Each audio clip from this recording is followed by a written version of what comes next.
All right, so welcome.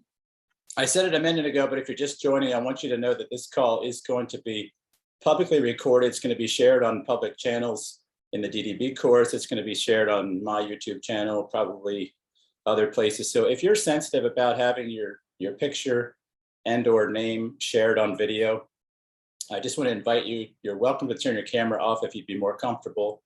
And if you want to use a fictitious name, you can go ahead and just rename yourself. If you're uncomfortable with all of that, you can exit the meeting. We'd be sad to see you go, but we also want to, be mindful of your privacy.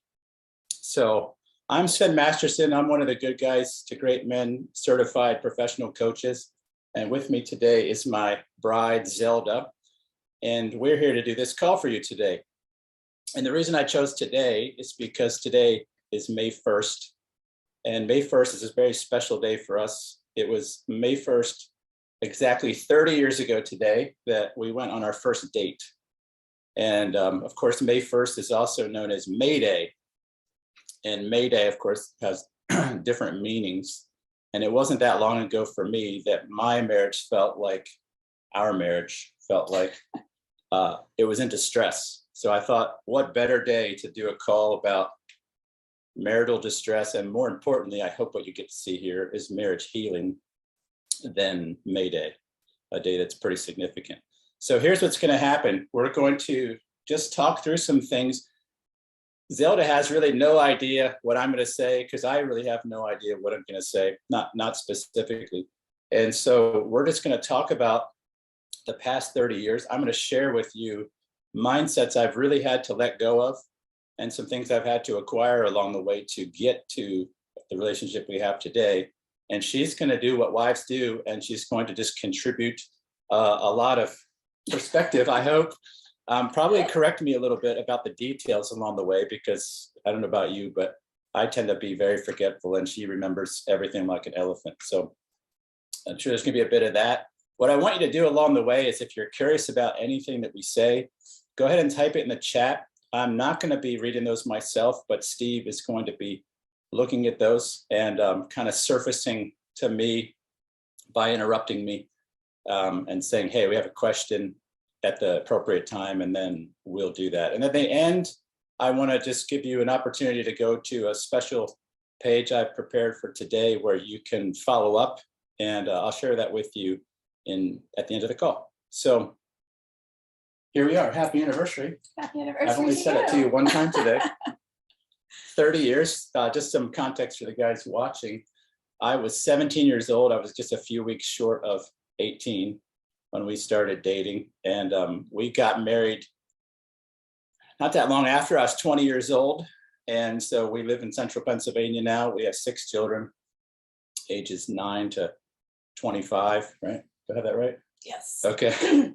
And so we haven't been married 30 years, but we've been in a relationship for 30, 27 married. This coming winter will be our 28th anniversary. And it wasn't that long ago that I joined Roundtable as a man in distress, and had a call, like many of you have had, a free consultation with Steve, who I found on the internet really just kind of by accident, because his video showed up in the Google little thumbnails. And I was like, who's this horseman guy talking about horses? It kind of struck me just with curiosity. And Steve had, his persistent clarity in these calls and a persistent invitation to connect with him. And I desperately needed an older man in my life, older than me, not older senior citizen or anything, Steve. So I reached out to him, and Steve unwound several years of complexity for me in about 90 minutes. So that's how I got here. If you want to know the long form story, maybe just email me at sven@svenmasterson.com. I'll send you a PDF of the longer part of this. But things started to turn around for me as a member of the Roundtable. I started sharing my story with the other men there, started sharing my day-to-day, like, hey, this is what I'm finding out about myself. And men started to ask me a lot more questions. And then with some encouragement from Steve, did the coaches training, became a certified coach with Good Guys to Great Men. And now this is what I do full-time, 6 days a week with men all over the world. So what happened? Do you have anything to say before I jump into the list of my sins? To hear what happened. Oh, that's not intimidating at all. Okay, so I told you I would share with you the mindsets I had to leave behind. And so I want to start with the very first one because it's the most pertinent one to me. And that was hubris. I can remember talking to Steve the very first time, and Steve invited me to both to Roundtable and to Mexico, which I was kind of dumbfounded by. And I remember this idea of getting coaching seemed like, well, I'll try this. I had this idea because literally everybody in my life told me what kind of great man I was, what kind of great father I was, my extended family, my community, her family, everybody. And so, to be honest, I think I just started to believe it over the years. And I hadn't really ever thought that maybe I didn't like my marriage because of me. I, like a lot of men, have what I now call stories of dysfunction. I had this long list of things with Zelda that I thought, man, if she would just fix that shit, everything would just be, finally better. And I wouldn't even say I came to some major point of humility. It was really half-hearted. I was like, well, we'll just try this before we throw the whole thing out. And yeah, that's what led me to call Steve. And then Steve helped push me the rest of the way into some humility there. So that's the first thing. I don't know if you have anything to say that. You could tell these people anything you want. I actually will add to that. Okay, go ahead. Regarding the part about everyone thinking you're wonderful. You were one of them. Huh? You said you were one of them. Yeah, I was one of them.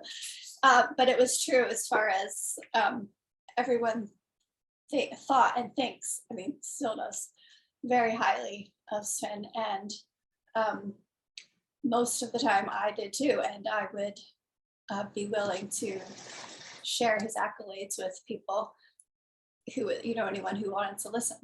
But during dark times of life, which for me were every time a baby was born, there was a sense of some postpartum depression. I didn't often feel like you were as willing to support me and be that wonderful person to me that you were with the rest of the world.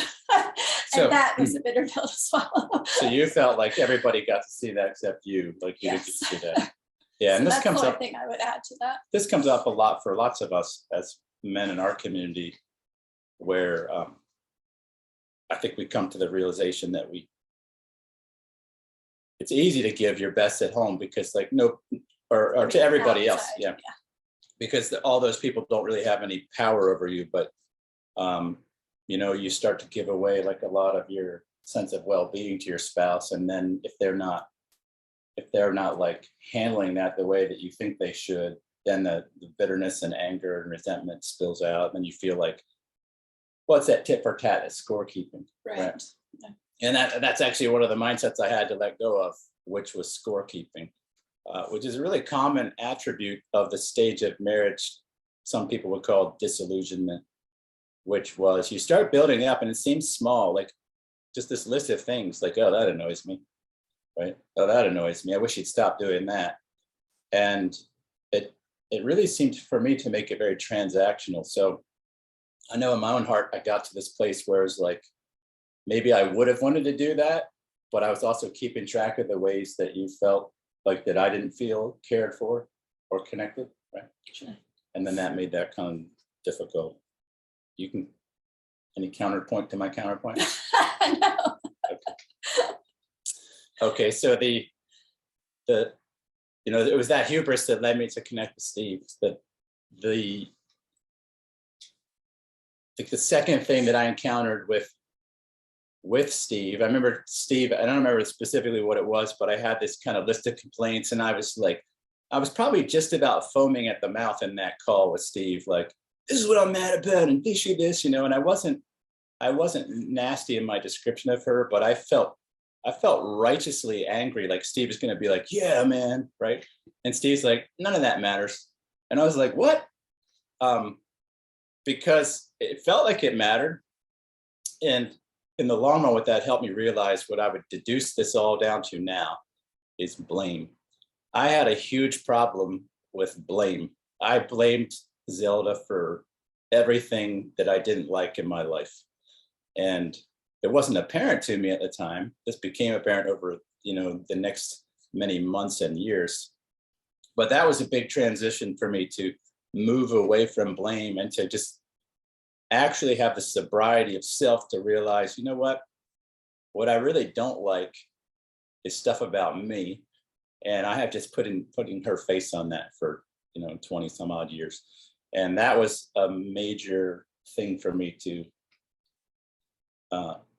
encounter. And I remember sitting in the Mexico airport, I guess it's been Puerto Vallarta, with Matt Epsky, having burgers for lunch on our way out. And Matt asked me, he's like, have you read Extreme Ownership? And I hadn't, but as soon as he said extreme ownership, he said like a paragraph about it. And it was a moment of clarity to me, like, yeah, that's it. Because I was already thinking about this blame stuff. And Matt mentioned this concept of just owning everything in your life.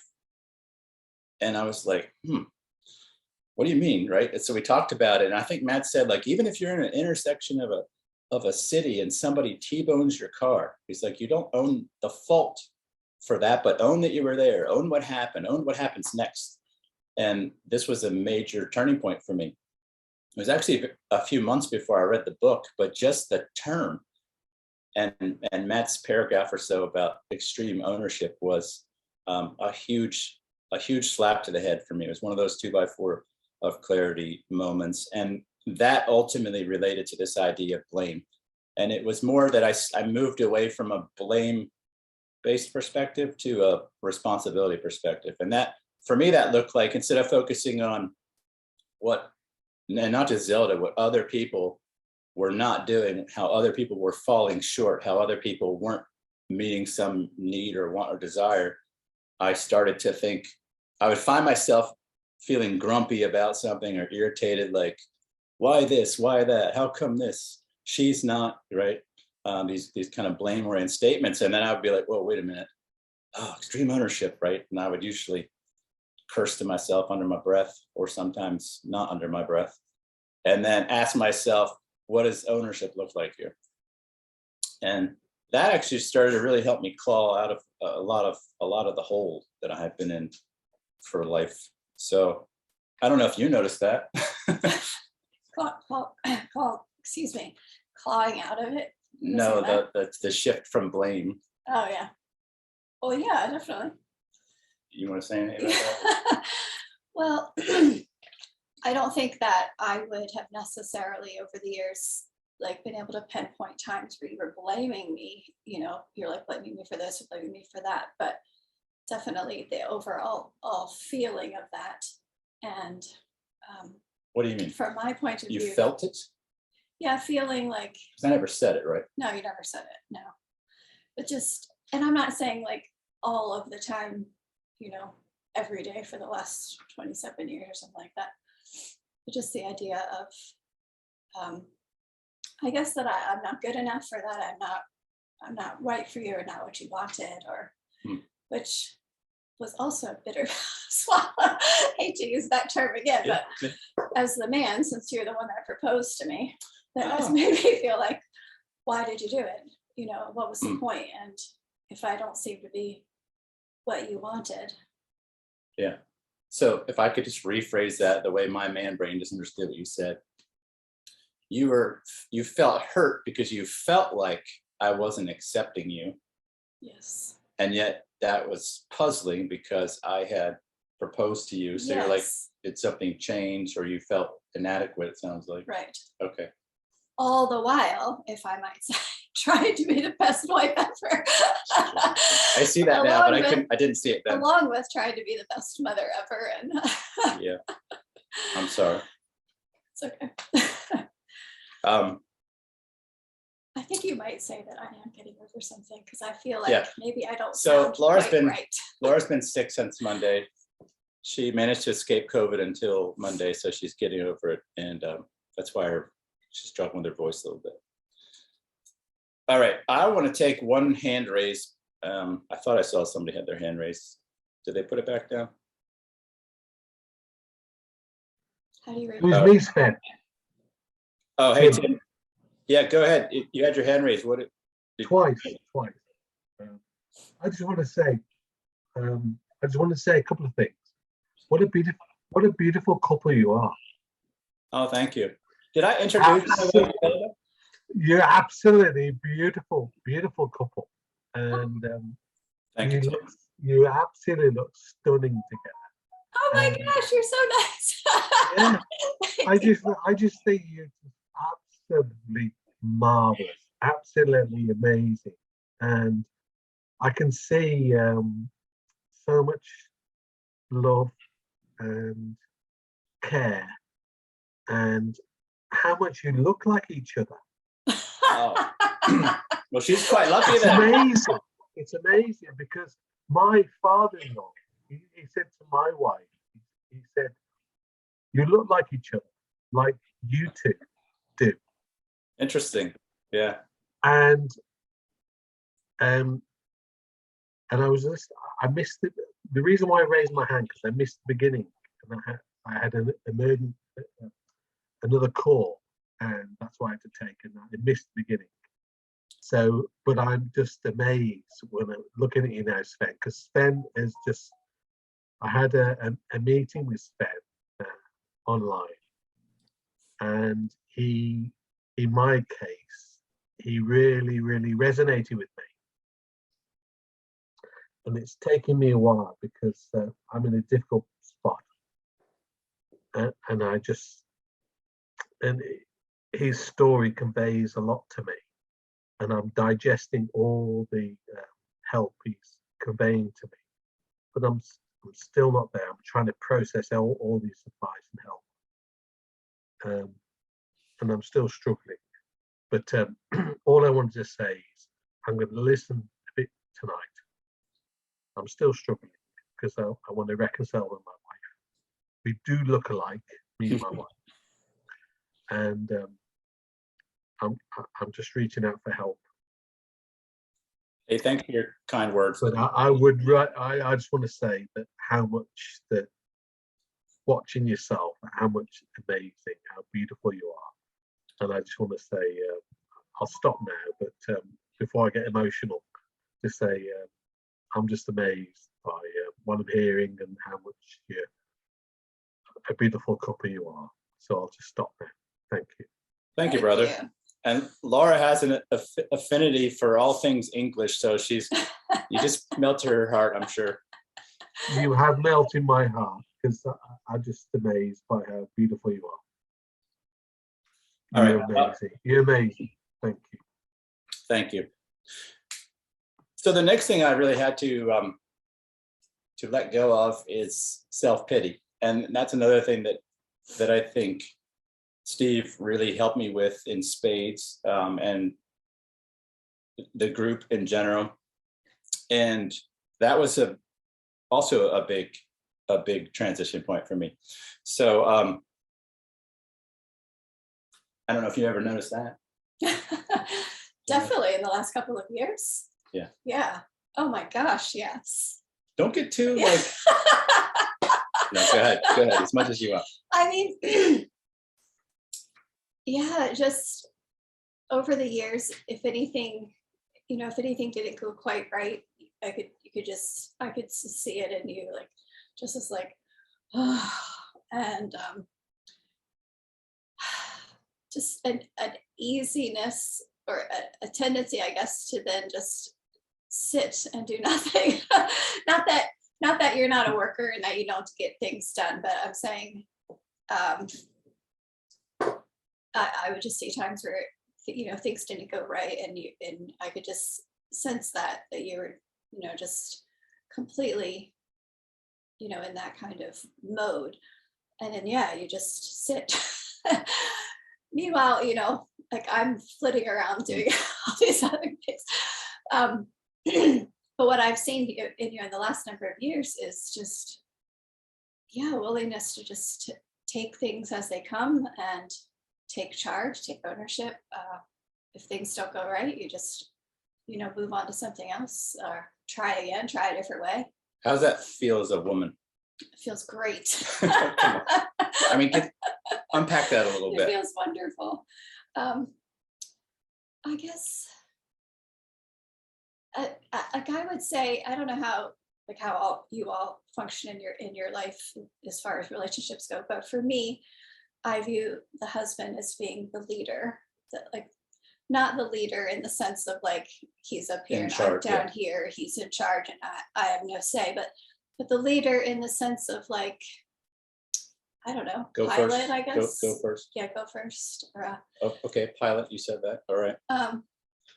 and so when you're not in that self-pitying mode, then I feel like there's more hope. Like life is more joyous, it's more light.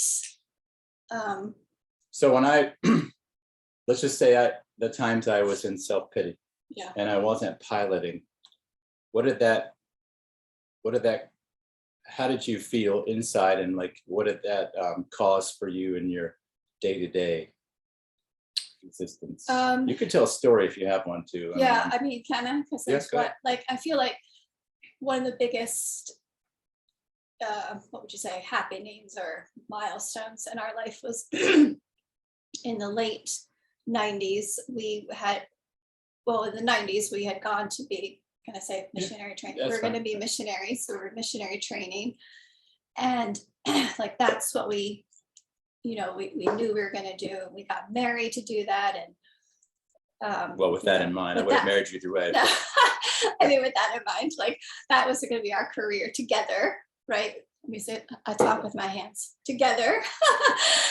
And we ended up getting the boot, like getting kicked out of the missionary training. And it was very, very traumatic. And Very, very I mean, dramatic. we had given up everything. We had given up our secular college careers, our any hope of like any kind of other career path. We had a baby while we were in the training, with the idea that it was like the right time to have the baby versus waiting till we got to the jungle in Papua New Guinea.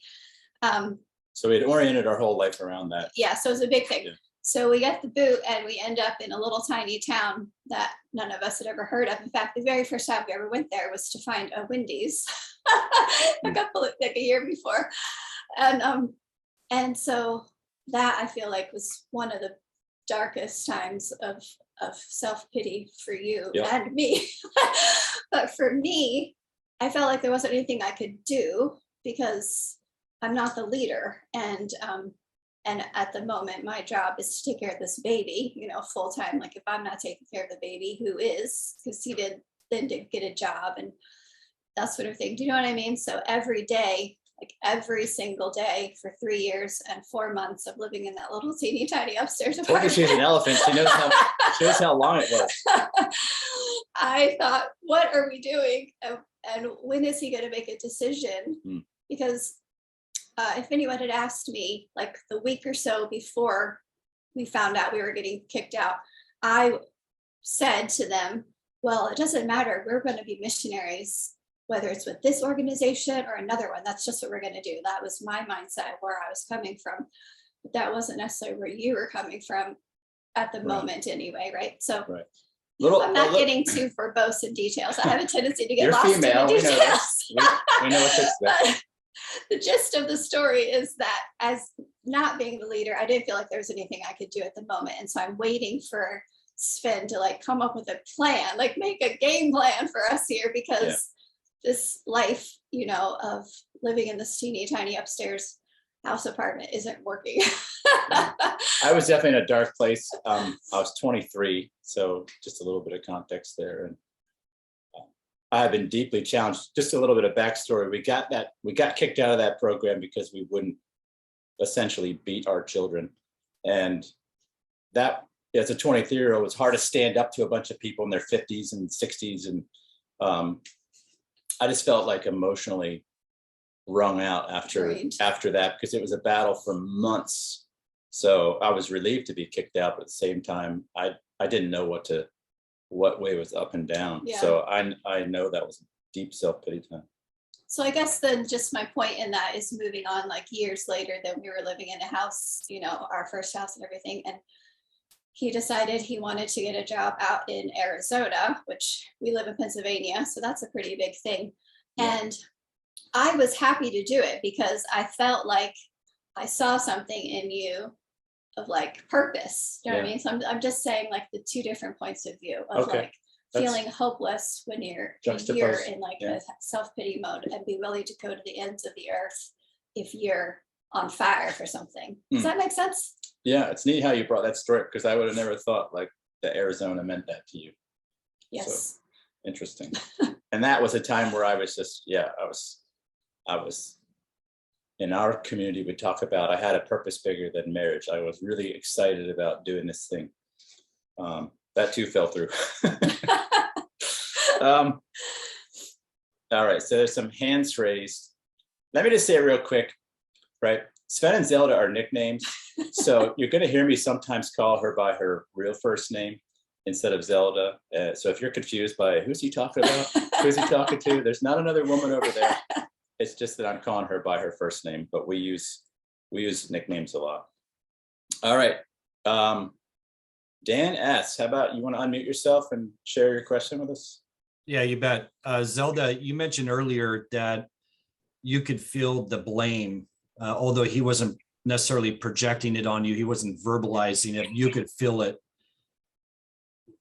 Can you talk a little bit about how that changed and what caused that change? Was it his actions? Was it something specific he said?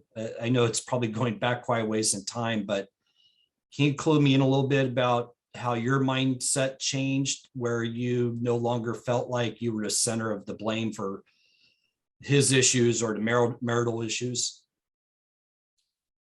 Yeah, I've tried to think about, you know, if I noticed a set point in the last couple of weeks thinking about this, just in case anyone asked me, because I couldn't really pinpoint a moment, but I was talking with him about this place that we like to go to, and trying to get the timeline as far as when he got involved with Good Guys to Great Men.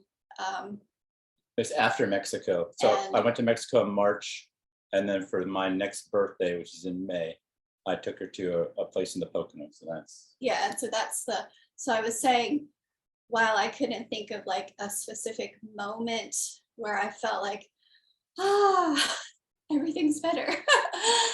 I could say that trip was what I would say the beginning of us coming back together at a heart level. And I would just attribute it to, you know, him getting together with Steve and going on that Mexico trip and getting involved with other men who were willing to be at a heart level, because that's something that's always been so important to you, as far as the ability to share deeply with people. And in our community, it's been very difficult to find people like that. And so I feel like I noticed that change in you. Just having that, you know, helped you. Yeah. And so, yeah, I would say I noticed that you were just more light, more carefree. Dare I say more loving? you could say that. I think the one part of that story is I've always appreciated depth with people, but where I was prior to this was I loathed myself. And I didn't know at the time the relationship between self-loathing and actually how deep you're willing to go in a relationship with somebody else. So I hadn't really ever been free in our whole marriage to be seen, right? And to go deep with her, because I didn't know at the time. I carry around a lot of shame and insecurity and whatnot. And you just kind of live with this stuff subconsciously. So you end up thinking, well, shit, I mean, if she knew that, if she knew who I really was, if I did that, you know, there's no way she would want to be near me and whatnot. So my journey at the time was really a lot of just letting all that stuff go and getting a lot of healing in that area, which is what really allowed me on that trip and onward and whatnot, just to be light, because I was lighter. I was way lighter.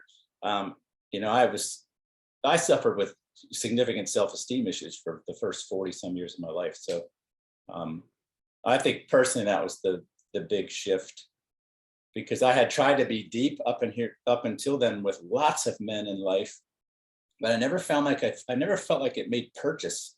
I never felt like these guys like could do anything with it. And some of it was the quality of men. A lot of it was the quality of men, which was the biggest gift for me in finding the Good Guys to Great Men community. But the bigger part of it was you have to actually like yourself before you can see that other people can enjoy you. And so I could never appreciate other people appreciating me because I couldn't appreciate me. So that was a huge part of that, kind of the prep work, I guess. Yeah, and I would say just taking that time to invest in yourself.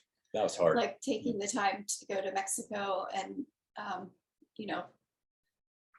invest that time in yourself. Yeah. And then even that trip that I mentioned, that was for his birthday. And I can't think of a time before that where he would have ever planned a trip for his birthday. What I remember thinking it was funny because I said, well, where are we going? He said, it's a surprise. And I said, well, it's your birthday. Why is it a surprise to me? But That's what I wanted to do.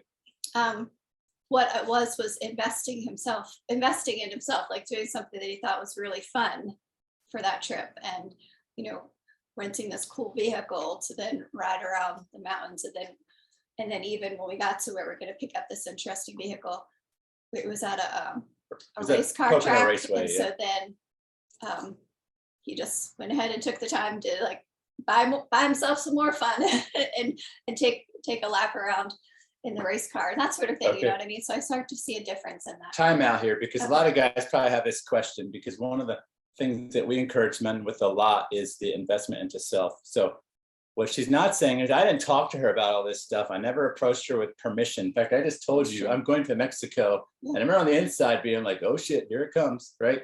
But talk about, you've already kind of done this, right? But like, you weren't upset that I was doing these things, right? No. Even though they were kind of big financial investments. Yeah, sure. And why not? I think because, how would I say this? I hate to use the word happy. She was happy. We like But the for word like, happy. for lack of a better word, like the idea as a wife that if you're happy, if you're doing things that make you happy or fulfilled, that I feel like that's going to benefit me. Like not from a selfish point of view, but like, It's okay. do you know what I mean? Yeah. It's like the idea of that job in Arizona, where I felt like you were alive for something. So you just wanted me to be alive, and you saw it as me being alive would be beneficial to us. Yeah. And truth be told, around that time of Mexico, if I might say. Say whatever you want. Unfiltered and raw. If he had said he was going to go to like Timbuktu or the moon, I really wouldn't have cared because, I felt like the couple of years prior to that, I was at a moment of like, I really don't care a bit really about what you think, about what anyone thinks. I didn't care about what the world thought. I was pretty much giving everyone the big, middle finger. Yeah. And Sometimes quite literally. not willing myself to like leave the marriage or end the marriage. But if for some reason he had decided that at that moment, I would not have cared one single bit. So I think that when he said, I'm going to Mexico, I'm like, fine, whatever, go, go wherever. So it's not like at the moment I was thinking, oh, look, he's going to go invest in himself. Isn't that wonderful? I was just thinking, Go, get out of here. Go, Get out. God.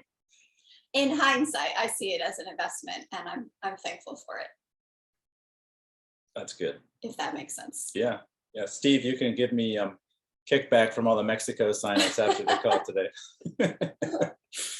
All right. So I moved from self-pity, and I think ultimately what I would describe that I moved to, I went from blame to ownership, as we talked about, and then from self-pity to self-reliance. And that's a huge cornerstone, I think, of the community we have is self-reliance, that you stop looking to you for my sense of well-being. And I remember how many times I don't remember how many times, but if I had $1 for every time I said, what's wrong? Like if you walked in a room and Oh, yeah. you had a look on your face, I didn't know at the time how much of that was rooted in thinking that the look on your face meant we were in some sort of trouble. And then I would just be massively anxious about what that might mean to our, our just day-to-day life and my sense of well-being. So this big shift for me was going from self-pity and other-centered sense of well-being to self-reliance, which I would say is a lifetime journey. It's not like I'm 100% self-reliant.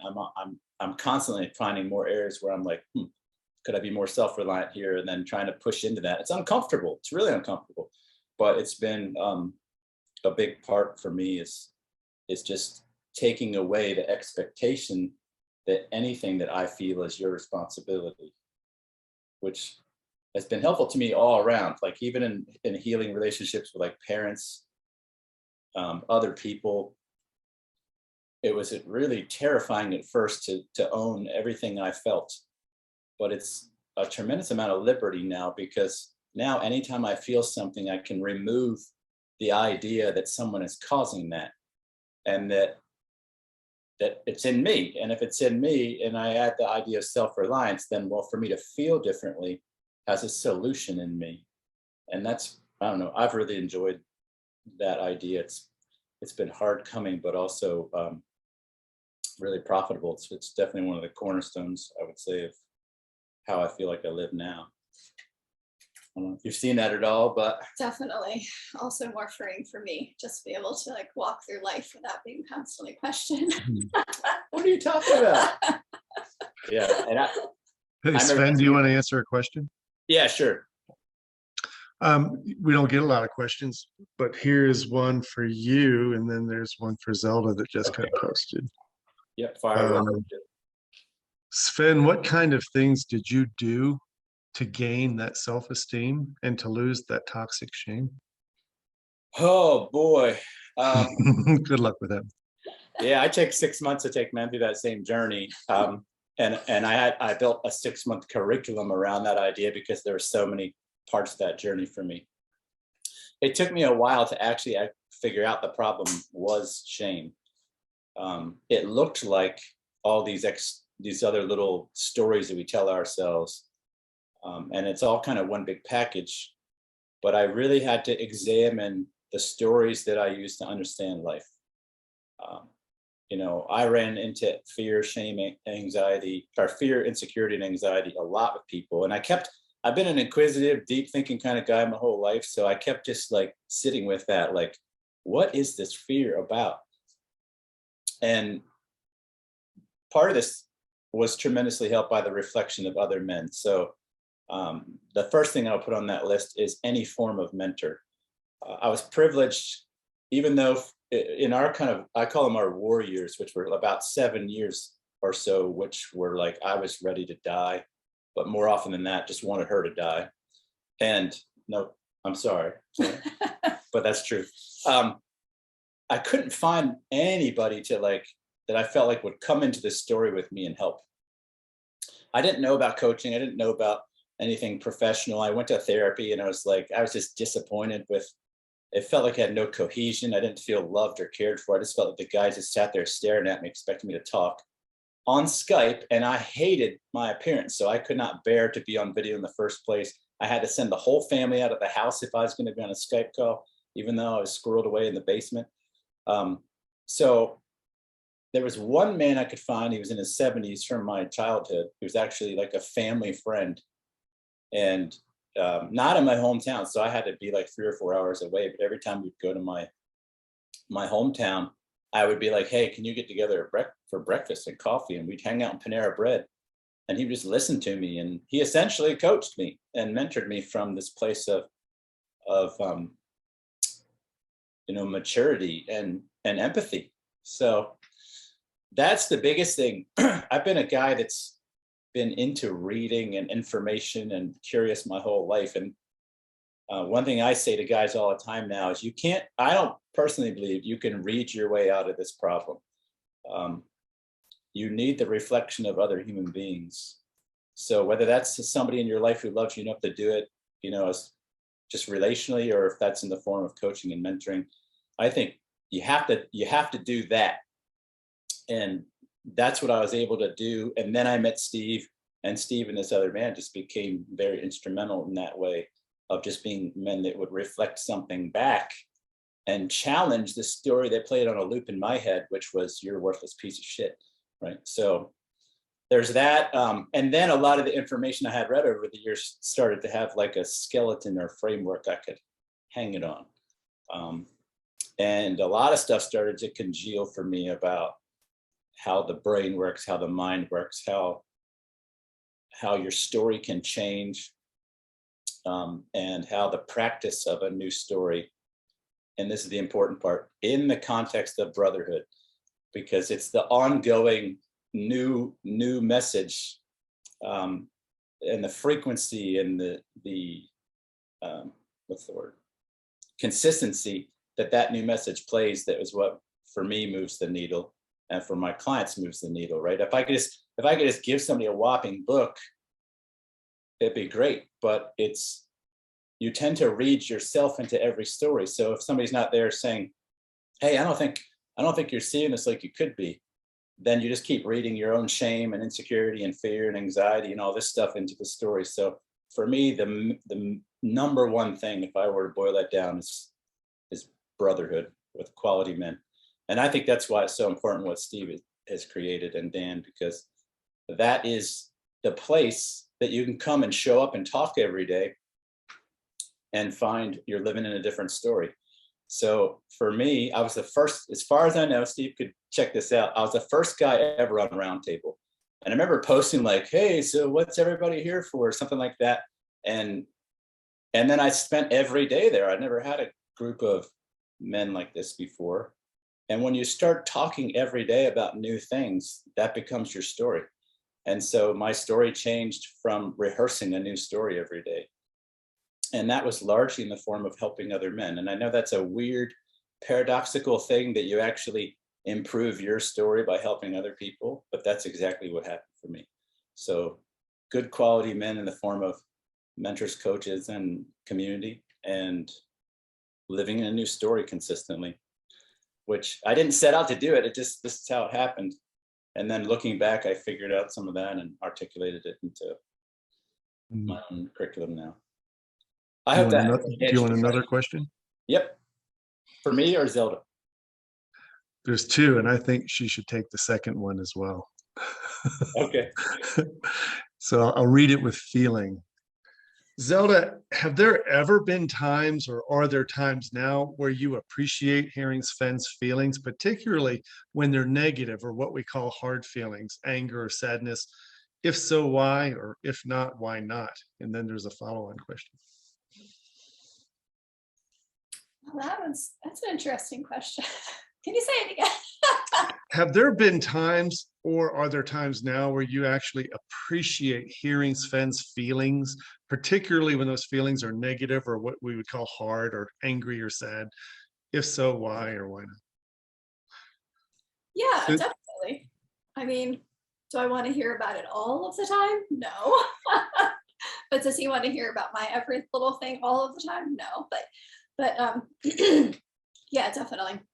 I appreciate it. It makes him more human, and it makes me feel more close to him when he shares some of the things that he shares. Could you characterize maybe what would be a context where you'd want that, and what would be one where you wouldn't? Or like, if you even thought about it, like what would be the difference for you? I haven't given it one bit of thought, but Okay. let me think. You could tell a story. Let me see if I can think of something.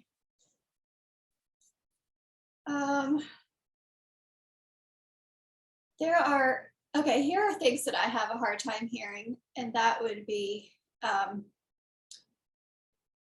when he shares hard times for when he was young, and that makes me feel like my heart's gonna break for him. I don't know if that makes sense, but like he had a bit of a hard time, and you can share this yourself clearly, but it's your story. But as a young person, to be teased and whatnot, and so that kind of made him a rebel for a while, you know, skinhead kind of kid and whatnot. Complete antithesis of the kind of person that I would have hung out with when I was a teenager. And when I think about him being like that, I'm like, that's not my husband. that's not the person I married, kind of thing. Do you know what I mean? So I find that to be hard to hear those hard feelings. I don't really. How about when you don't really like want to to hear hear it? it. I'm thinking of like, what kind of sharing from me would just be like, you go figure that out yourself, kind of a thing. You know what I mean? Like it would be an insult or assault to your senses somehow. Yeah. I can't think of something off the top Okay, of my head. no problem. I know it's there. I just can't think of it. No problem. What's the follow-up, Steve? You're muted. The follow-up is to both of you, and this is a tough one. And I'm gonna give poetic license. Come on, get real. How dark did things really get for you two? Were you headed towards separation or divorce? Okay, so let's give a look. I'll answer that. I'll answer that and I'll hear what she said. So Is it, hold on, it's a person asking this because we look so happy now. They're like, I can't believe you'd be on the verge of divorce or separation.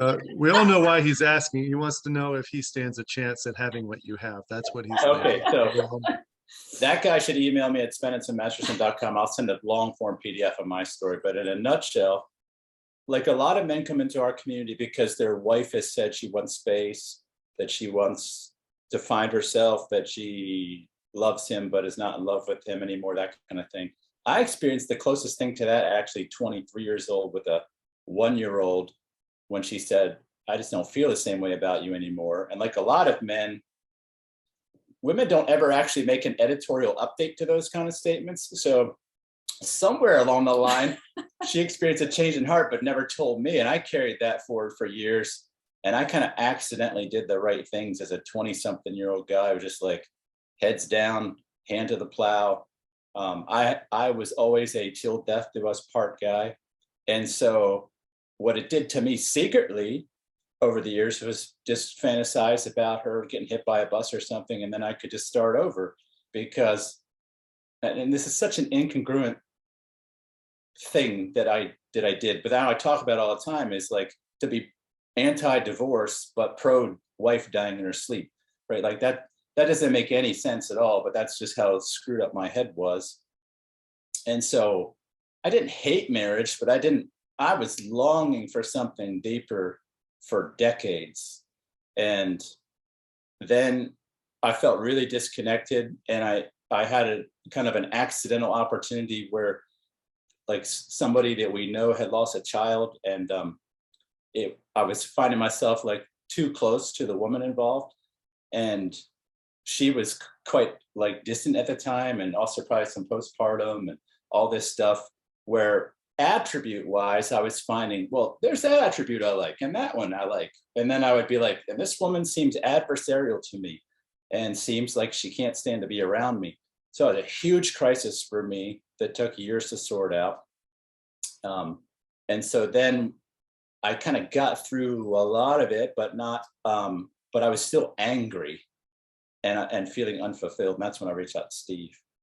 But at that time, I was the one that wanted to end our marriage. Now she may have been willing, she could speak to that. She might've been wanting to end our marriage too. But that was 7 years where I sat in a chair much like this one, you can't see it, drinking about 12% beers every night, just wanting one of us to die. A long, long time. I didn't know about groups like this. It's funny because I was, 2-decade IT career, and I never once did a Google search about how to change my relationship. I don't know why, but I was so desperate for real human connection that being on things like Slack all day and chat, I was just completely done with digital relationships. So I never looked. And said I just sat in my own filth, it felt like, for every day for 7 years, until that guy, down in my hometown sort of parachuted into my situation. So it was an extremely painful time. If I had maybe been a different person, maybe I would have taken my life. I've never been the kind of guy that would have courage to do that. I wanted to die, but I didn't want to do it myself. So I don't know if that's dark enough, but yeah, that was my circumstance. The time that he's talking about when he's 23, and I supposedly said, I don't feel Supposedly. the same way about you. I literally have no recollection okay. of saying that, but every time he would bring that up, because it would come up a number of times throughout the next number of years during hard times. And not to give you the picture that there were never happy times, right? There are happy times. Well, I didn't play happy times. It was just like something that back in my mind was always like, in the book Iron John, it's called like the golden haired woman. There's just this longing that men have for an experience of the feminine that seems completely elusive. And no matter how much I felt towards you, I felt I couldn't get to that. Right now I do. Yeah. Right. But I didn't at the time. I didn't understand that whole dynamic. And that caused me a lot of consternation. So while I can't remember saying that, I can remember that what I felt then was like a sense of, you've lost that love and feeling, that song. Yes. And it was this like a coldness, I guess. And I had felt it from him, and therefore I felt I returned the feelings. And what was going on for me, I know in hindsight, was postpartum things, but also we had been in a really difficult situation with the whole missionary training and all of that, where he was oftentimes putting other people first, I felt, and not me. So it was like, in my mind, I saw us, having this lovely, normal, dating, romantic relationship, getting married. To me, I see our wedding as a beautiful experience, a beautiful day. And then a 9-month honeymoon before we went off to Bible college. And then in my mind, it kind of went south. It did. As far as like warmth of love. Not that there wasn't any love there, clearly, but like warmth and romance and like the things that as a young woman, still in her 20s, dreams about, and that sort of thing. I think you dream about that now. Yeah, of course. Well, but so there was that time, and then pretty much every time I had a baby, there were dark times for me where I was also not wanting to take my life and not wanting to take him to take his life, but kind of being fine if something happened, that I could be free of what felt like insurmountable pain, I guess. And there was an instance where I can remember we were standing in the kitchen and I said, you could just leave because you clearly don't love me anymore. And I remember he leaned, we had this little island in the sink, and he leaned on them, and he just kind of like took a deep breath and said something like, I know that you're the woman for me and I'm not leaving, or something like that. I don't remember the verbatim. And he didn't go. And then a number of years later, after our 5th baby, where I finally got some help with the postpartum and found out via that help. And that's when I gave the middle finger to everything, everyone in the world, including him, and just really stopped caring. Like I didn't care a bit. All I cared about was getting up in the morning, getting dressed, putting on my makeup, and taking care of my kids. Like that's what I did. Interestingly, the way you were living is the way we oftentimes encourage men to live when their spouse is disconnected, right? Because I was disconnected. And at first you tried to fix that a lot. You policed me a lot. You had a lot of inquisition, right? And that actually made me just be like, who is this crazy person? Get them away. So you actually did what we always talk about men doing, which was you just got on with your life and started living in some story bigger than our broken relationship, right? Exactly. And just kind of was like, well, what's going to happen is going to happen. And I actually appreciated that freedom, because when you were in like the hummingbird mode, that was just too much for me, and it actually was pushing me away from you. And so it's interesting, the way our relationship has gone is I experienced the hummingbird, chasing the avoidant wife when I was in my 20s, and then it all flipped. And I've lived on both sides of this and so has Zelda. So the release of pressure that gave me the latitude to figure out what I wanted, who I was, and find my own, my own way through that.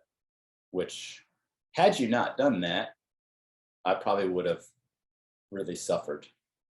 I felt under the microscope all the time, Yeah. which was so a really hard way to live. I also have the opinion of, marriage till death do us part. And so there was never a time where I would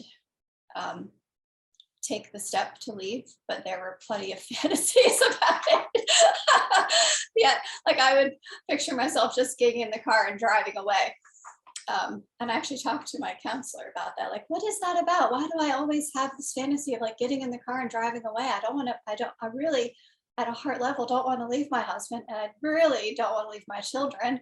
And clearly I'm not, I said to her, like, I'm not leaving because I'm still here, but I have this picture of getting in the car and driving away constantly. You still have that?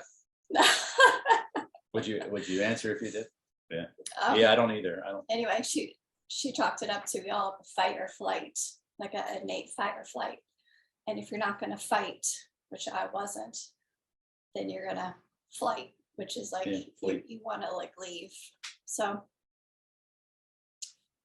yeah, thankfully he didn't scuttle the ship, as he says. No, I didn't. I almost did. So yeah, actually you mentioned scuttle the ship. That's one other. I was thinking about mindsets I had to move away from and move towards. And you probably remember me telling you how adversarial you were all the time. Like, I held on to this idea that she was the adversary. And I used to use this metaphor all the time. I'd be like, I feel like I'm out at sea on a ship and I'm getting cannonballs shot through my sails and the world is beating me up and I just want to sail into a safe harbor and kind of get repaired. Right now, I just know that I was just needy. But at the time, I felt like I'd pull into harbor, which would be home, right? And maybe I'm getting kind of like attacked out in the world. We went through a lot of things with in our community with people slandering and gossiping about us in kind of horrible ways. So I'd come back and I felt like she would aim for the mast, the cannonball right through the mast and it'd be all splintered. And I remember thinking, this woman is so fucking adversarial. Like, when are you going to stop being the enemy and start being on my team, right? And I carried that for 2 decades. And it was after, ownership, self-reliance, the reflection of brothers, where I started to appreciate the oppositeness. I was misunderstanding oppositeness for adversarial, like for an enemy, right? That you're different than me, and I actually need that reflection so I can see stuff that I can't see on my own. And so I had this huge transformative moment, which I wrote an article about. It's on my blog called Mirror, Mirror on the Wall. And it was an output of this like aha moment for me, which was, you're mirroring me all the time. I'm actually seeing something in me by how you respond to me. And if I change what's in me, you'll respond to me differently. At first it started as a theory, and I started sharing it in round table, and people were like, this dude is completely nuts. And then people started to actually try some of this. And then guys are like, I don't know how, but I think he's right. So we all started to like talk about this idea of what if the woman in your life is mirroring back to you what you need to see and is not being an adversary, right? And that was a huge shift for me, which it just took the knees out of the idea I was being attacked, right? And so now I don't mind what I see and appreciate it, because it's like, oh, I'm seeing something in me that I need to see, right? So that was a huge transformation.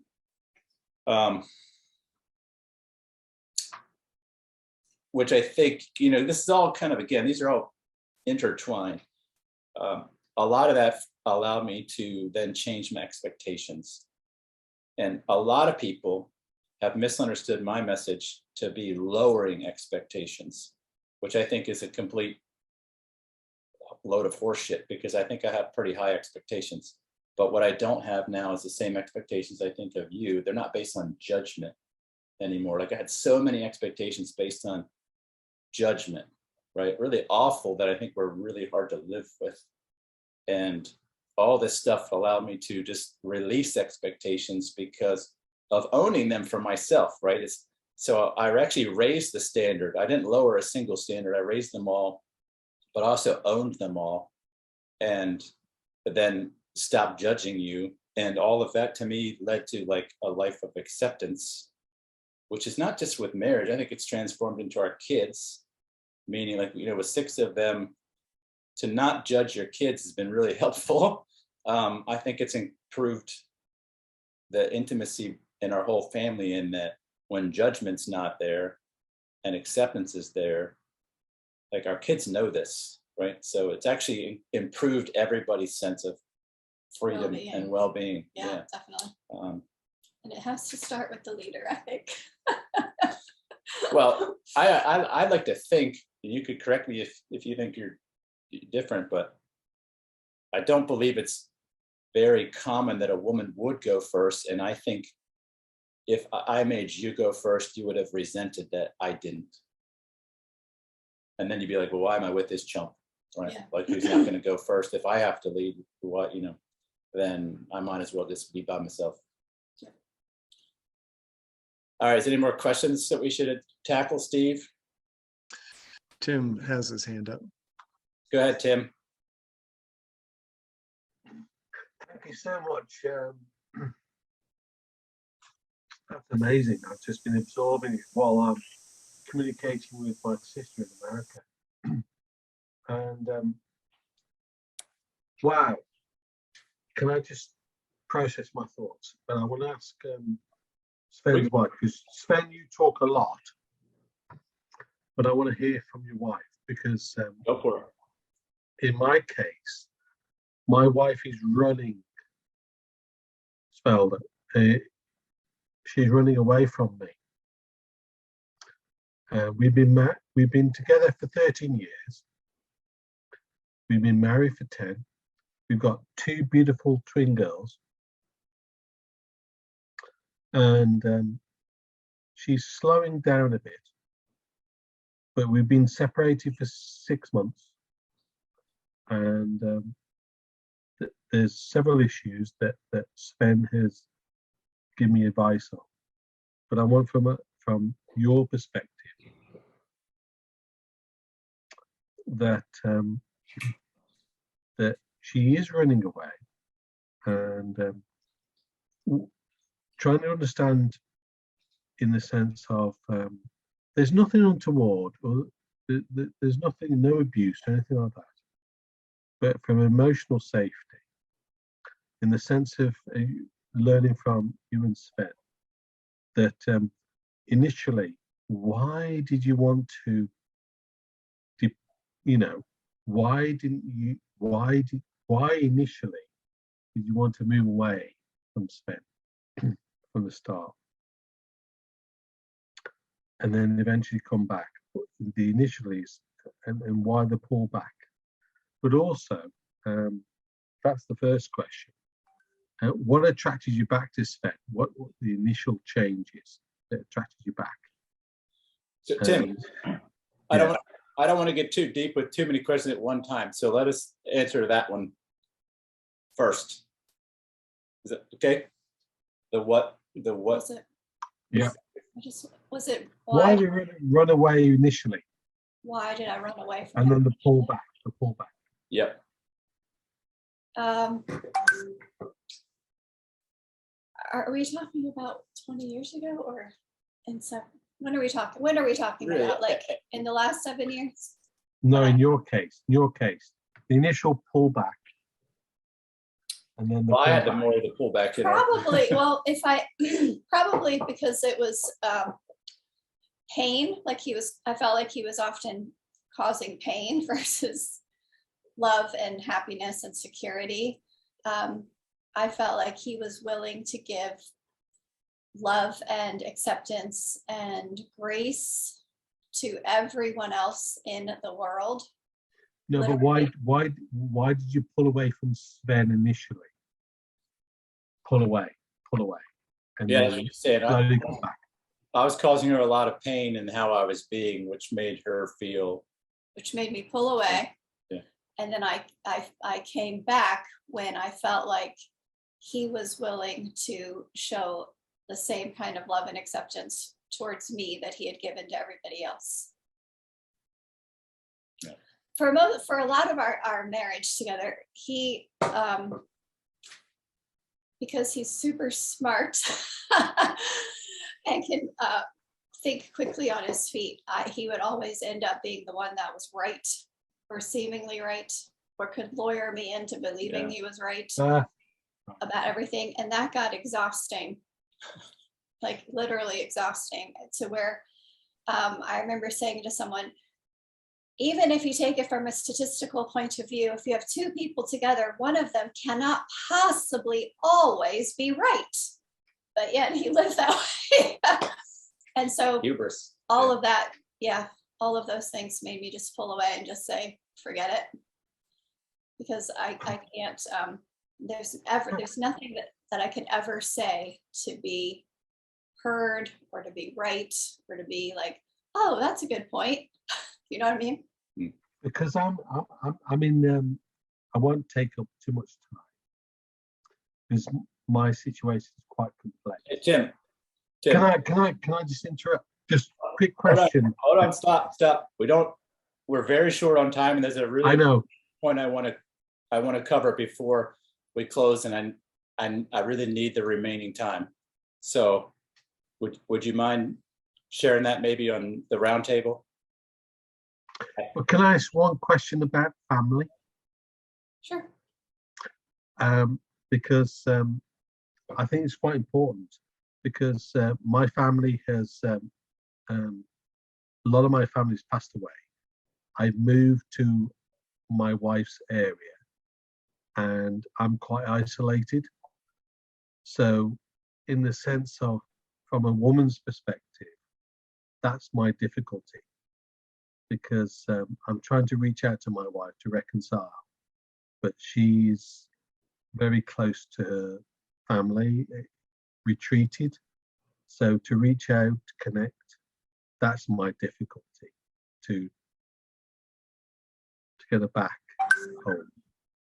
So from a woman's perspective, that's the only thing I think trying to reconnect and reconcile is quite hard. And now just from a woman's perspective, that's become quite distant. How would one connect back as a man to his wife and the children to bring them back home? Like if you had created a lot of space for yourself and I wanted to be pursuing you to reconnect and reconcile, what would you want? Oh, what would I want? I would want you to be working on yourself, to be I mean, we're all broken individuals, right? So we're not going to be completely whole, but as whole as you can be is very romantic, I guess. And Good. so that would be number one to me, is to be working on yourself, to do your own thing, as I feel like you've said that you did. You know, you were able to change your story in your mind, which was very Thank you, but it's when you're up against the clock, it's very hard, isn't it? But thank you. Thanks, Tim.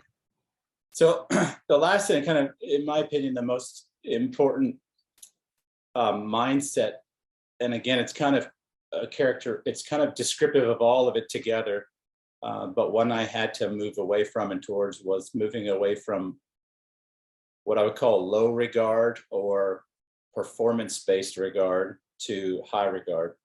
And that, what I mean by that is when I was living as in a mode of judging everything by what she did, what I lost track of or never had sight of in our marriage in the beginning was to love her for who she is, right? And so that's a very transactional way I was, where if she didn't do something that pleased me, or if it was different than my expectations, I would be irritated, right? And then that would show up in lots of ways: pouting, coldness, distance, you could probably think of more, right?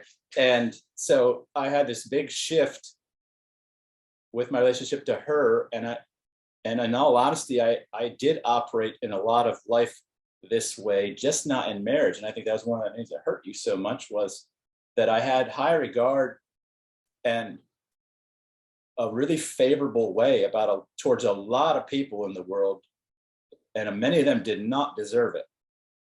Now I would call that just nice guy behavior, meaning like, you're nice to everybody when you want everybody to like you. And so it wasn't necessarily true high regard, but I switched to regarding her and regarding really everybody by who they are, not what they do, right? To me, that was the most,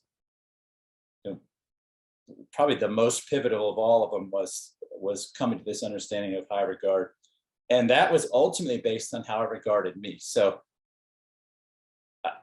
the most important thing I had to do was really resolve how I calculated my own self-worth, my value, worth, significance, etc. That had been not based on being, but doing. So I lived this whole life of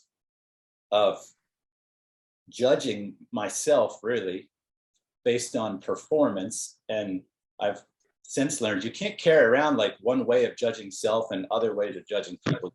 You judge everybody in the world by how you judge you, by what you think about you. So if what you think about you is fucked up, you're going to think about everybody else that way, right? And that's exactly what happened. So as my own healing started to happen, where I felt differently about me, then the natural consequence was I used the same rules for calculating the value and worth of other people for her, right? So like I didn't then decide that I'm going to treat you based on behavior, but based on your person, your identity. Yeah, and yeah. I think Sven and Zelda, in my case, that's the realization I'm coming to from all the good advice you've given me. I've poured in for the last 13 years, last 10 years of marriage. I've moved to be accommodating to my wife, that I'm now in a situation where I poured everything into her and her family and her goals and aspirations, that I'm now in a situation where now financially and also emotionally, I've got to a point now where that's been rejected. It's not good enough. Yeah. And I've just got to stand back and think about how I manage that moving forward. I think you got to focus on you. Just keep doing that. So we have a few minutes left before we, and so if you have any final questions, I would love to use the last 15 minutes to go through them. If anything here stood out for you today, I just want to invite you to connect.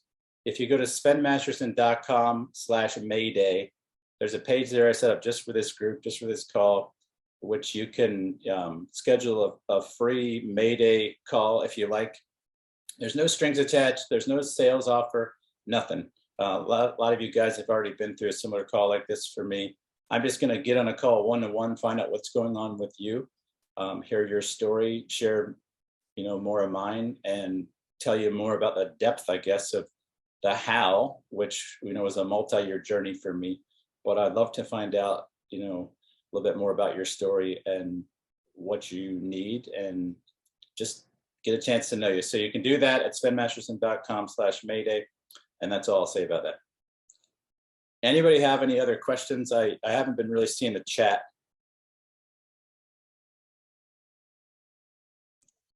Yeah, there are no new questions, a lot of great comments.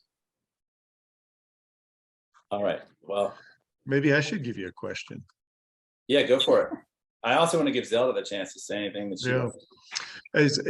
After being a coach for a while, and any of the coaches on here know that you start to guess what people are thinking because you remember when you felt that way yourself.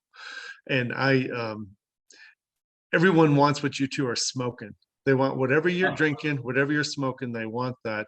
And there is a sadness that comes with thinking that we may never get what you guys have, and how rare it may seem, and how damn lucky you are. Yeah.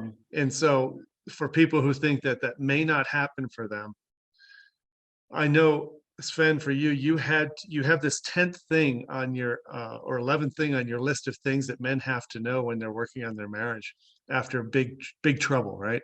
And that was be willing to leave. And that is so contradictory. It seems so weird and counterintuitive. Yeah. My question is, you guys now are smoking the weed and drinking the Kool-Aid. How does this be willing to leave thing work for you? What does it mean to you now? We might think differently about this. This will be interesting. I didn't share this as part of this story today, but part of what actually was healing to me is actually coming to different conclusions about marriage. Now, I still want to be married till death do us part, but coming from a faith background, I never felt like I had the liberty to. And being a guy who's a deep thinker and a little bit of a theology nerd, I kind of accidentally stumbled upon some things where I was like, you know what, I think actually I can get divorced. And I was not on a search for that answer. I was actually, to try to get some context, I was just doing like a really theologically nerdy thing. I was trying to understand something important to me from a faith perspective that was not about my story. So I wrote my own paper about marriage and divorce that changed my own mind. And I like to say to guys all the time, to me, that was like taking a hot water heater that didn't have a pressure relief valve and putting one in, right? If you have no pressure relief valve in your hot water heater, for you guys who aren't mechanical, you can't really dial up the heat very much because you risk it boiling over and blowing it all up, right? Well, when you have a marriage where it has to work, the only thing you can do is compromise as a man, meaning you're like, I can't say that, right? Because I have to live with this person for the next 75 years. So for me, it was like being so rigid about till death do us part actually hurt me, because it made me hold back for fear that I would live with a miserable woman who was angry and upset with me, who didn't love me for years. So as soon as my mind changed, where I felt like, well, it doesn't have to be that way, coincidentally, I was more willing to take risks, to be myself, to be authentic, and quite willing to see it blow up if that's what had to happen. And I haven't wanted it to since. So it's kind of a paradoxical piece of the journey for me, which is why I'm a fan of keeping that as an option, kind of like having a smoke alarm or a fire extinguisher, or anything else you keep as a tool if everything else fails. So that's my deal. How about you? Well, for me, it would just be like what I went through, which for me was like the sense of leaving without actually leaving, because I'm not going to leave as a mother. Like, maybe when our kids are completely grown and out of the house and things went south, then I would be willing to actually leave. But I made such a deep-seated agreement that I'm not going to bring that kind of pain onto my children. That for me, the be willing to leave would just be like, be willing to do whatever it takes to like work on self, I guess. Does that make sense? Yeah. But within the confines of marriage, I would say that it's dangerous to compare with anybody. I know there might be a sense of that if you're going through a marriage that's not happy right now, that you would look at us and be like, oh, I want what they have, and compare what you have to us. But I learned years ago to stop comparing, because there would be, we've had ups and downs. So like in the valley times where marriage wasn't happy, I would be looking at people that looked like their marriage was so happy and they were so in love and the husband was so wonderful. And only to find out years later that a lot of those marriages weren't. Now, I'm not saying that because like I don't, behind the scenes, I don't want you to think like I'm telling you this because we're not happy. We are happy. But it was an illusion that everybody was living in. Yeah, fire. so Yeah. just like we, as an individual, there's a danger when you compare yourself to other people. There's a danger to compare your marriage to other people. You know what I mean? Like we're all so unique and so individual that we need to just walk the walk that we're given. And, you know, Yeah. I don't know if I'm making sense. But you just answered the question that was the very last question to be asked. You gave one of 5 examples the person was looking for. What are your top 5 tips for making your marriage work that you have learned?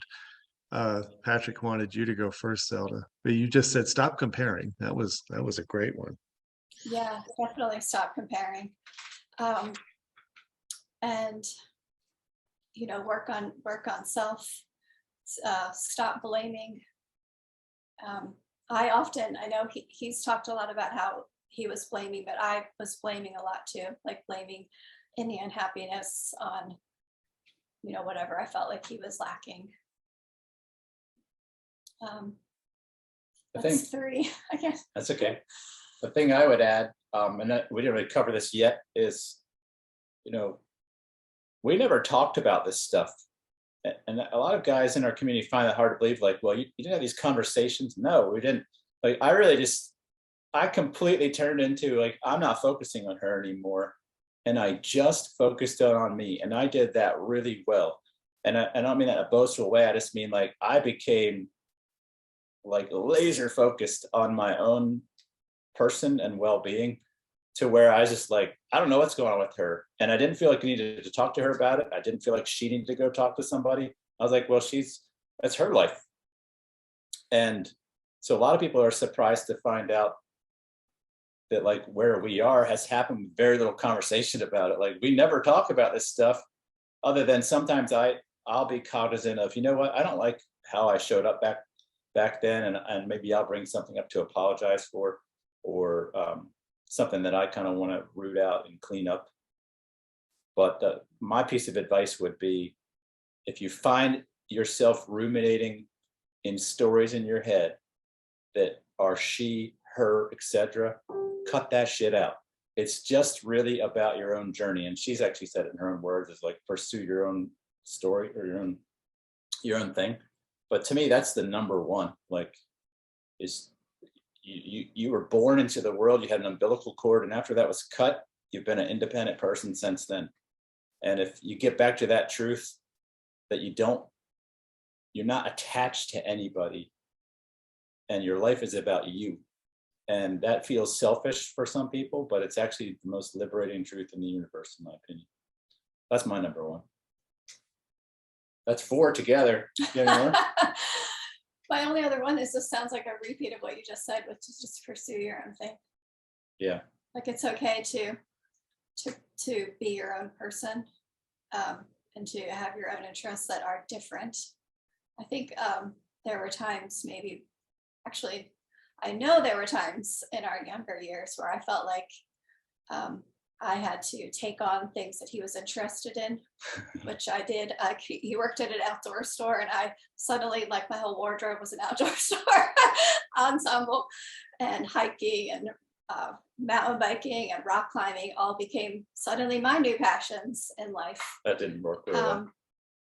Now, as it happens, I really do like to hike now, but it's now because I like to hike, you know, not because I'm dragging along with what he wants to do. So I think having our own things is so important, because then we come together as whole individuals, and not just like as someone trying to please someone else, you know. Somebody asked one question, and I know they're going to be disappointed if we don't cover it, although I don't think they're on the, maybe they're on the call, maybe they're not, is how much time do we actually spend together? Because I asked this question of a community, like, you know, what men's ideal was. And some men thought 2.5 hours, 4.5 hours a day, all this crazy answers. But I know some of the guys that are here at my invitation will want to know how much time we really spend time together. Per day? per week, whatever, however you want to answer the question. Gosh, I don't know. Couple of hours. Like together.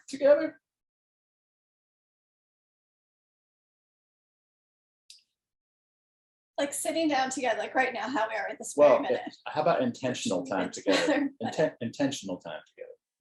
Like we meant to do it. Not that I happen to be standing next to you in the kitchen. Gosh, I don't know.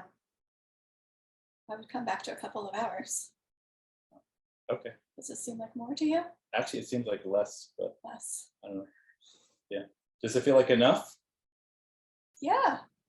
Would you want more? I think it's funny because I think when people are laser focused on like the amount of time, that's right Or- there a red flag that you're not spending enough time on yourself. I have one more question. If we have, Because like it should be okay with you that, you know, if you get up to have a cup of coffee and you're sitting there having a cup of coffee and oh, maybe I want to go join you, but oh, maybe I want to go read my gardening book, and that should be all right too, you know.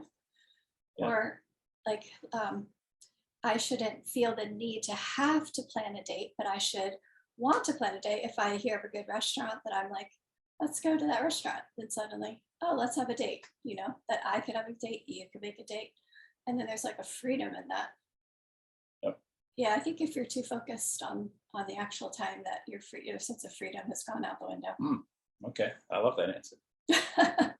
I have one other question, and it's about love languages, because I see this topic comes up a lot, and tell them a little bit about. She's shaking her head already.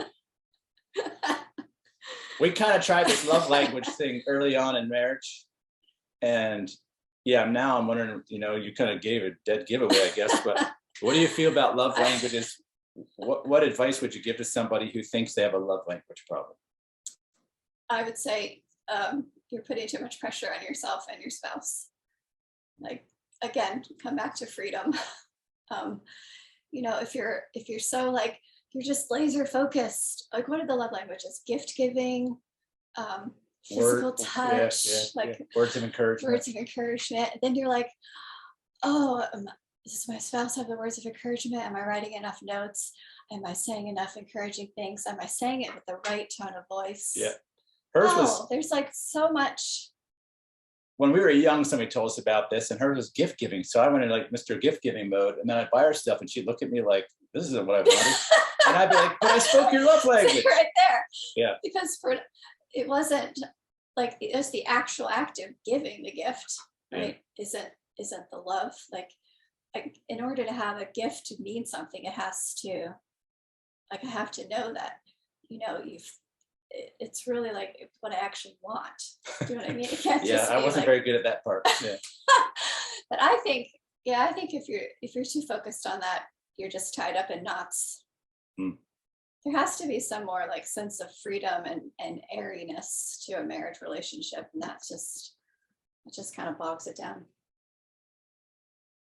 Does that make sense? How much time do you spend thinking kind, loving thoughts about each other? Well, 24 hours a day, of course. Yeah, that's an interesting question. So I'll answer that, and then I'm going to say goodbye to y'all. Oh, hang on, one more question. Yeah, well, hold on. I want to answer the last question I just read, Tim. So how much time do I spend thinking those kind of kind, loving thoughts? I actually feel like I spend per day, you know, like probably per hour, I'm probably experiencing that a little bit. And I'm curious how this lands with you, because you've never heard me answer this, but I think about my mission and purpose more. You know, so like I might spend, if I'm sitting, you know, in an hour, half of that hour thinking about what I do, right? And I might spend 10, 15 minutes thinking about you. And I realize it's vulnerable to confess that in front of a group of people and you.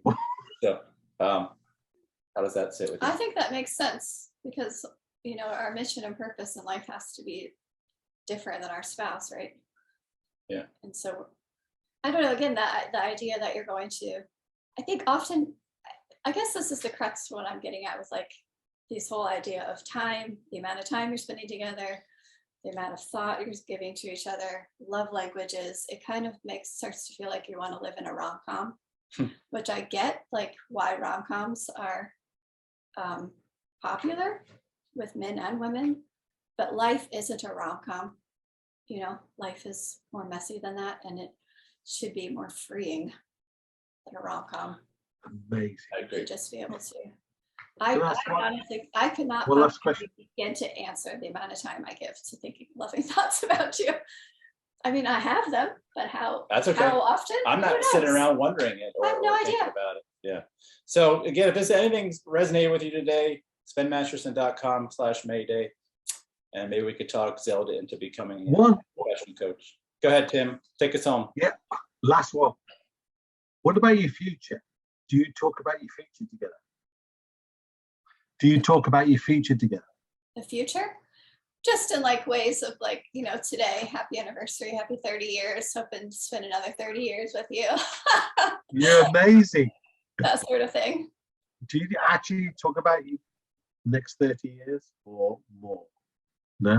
I mean, we'll talk about it in the sense of like, you know, what do we see life like, you know, in the next 10 to 20 years when we finish raising our children and finish homeschooling and that sort of thing. Yeah, and we have a homestead, so we spend a lot of time ideating about that, about like when the kids are grown, like Travel, stuff we like to do.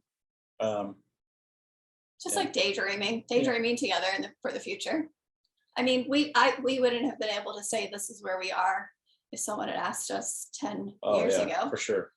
what our life would have looked like now. So we can't really have a clue what it'll look like in the future, but hopefully we'll be together and happy. Yeah. Probably so. If I stay in a community with good brothers, I think Well, thanks for having me. Yeah, thank you very Love much. you both. Love you both. Thanks a lot. All right, well, I appreciate the time to be with you guys and that you had such great questions and let us talk about our lives and what we've learned. And I hope to connect with you guys some more. All right, have a great night and we'll see you soon. Take care. Thank you all so much. Thank you. Bye-bye.